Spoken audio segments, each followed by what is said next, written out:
రాష్ట్రంలో గ్రామీణ ప్రాంతాలకు మరిన్ని ఇళ్లు ఇవ్వాలని ముఖ్యమంత్రి చంద్రబాబు నిర్ణయించారు. గ్రామీణ ప్రాంతాల్లో ప్రధానమంత్రి ఆవాస్ యోజన పథకం కింద చేపట్టిన ఇళ్లకు సంబంధించి రాష్ట్ర కేటాయింపులు చాలా తక్కువగా ఉన్నాయని, ఈ విషయమై ప్రధానికి లేఖ రాస్తామన్నారు. ఎంపీలు కేంద్రంపై ఒత్తిడి తీసుకురావాలని సూచించారు. గృహ నిర్మాణ శాఖపై అధికారులతో సమీక్షించిన ఆయన రాష్ట్రంలో మొత్తం 12 లక్షల ఇళ్లు నిర్మించాలని లక్ష్యంగా పెట్టుకున్నట్టు తెలిపారు. తొలి దశలో 5 లక్షల ఇళ్లు పూర్తి చేయాలని కృత నిశ్చయంతో ఉన్నామన్నారు. గృహ నిర్మాణ శాఖను త్వరితగతిన కంప్యూటరీకరించాలని, సీఎం డాష్ బోర్డుకు అనుసంధానించాలని ఆదేశించారు.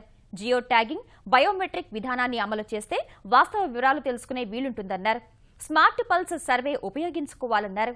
పట్టణ ప్రాంతాలకు ఎన్టీఆర్ అప్గ్రేడేషన్ పథకాన్ని విస్తరించే అంశాన్ని పరిశీలించాలని మంత్రి మృణాలిని కోరగా తగిన చర్యలు తీసుకుందామని సీఎం బదిలిచ్చారు. ఇకపై నిర్వహించే సమీక్షలో అప్పటికి నిర్మాణాలు పూర్తి చేసుకున్న ఇళ్లు రిమోట్ పద్ధతిలో ప్రారంభించి సమావేశం మొదలు పెడతానని ముఖ్యమంత్రి ప్రకటించారు.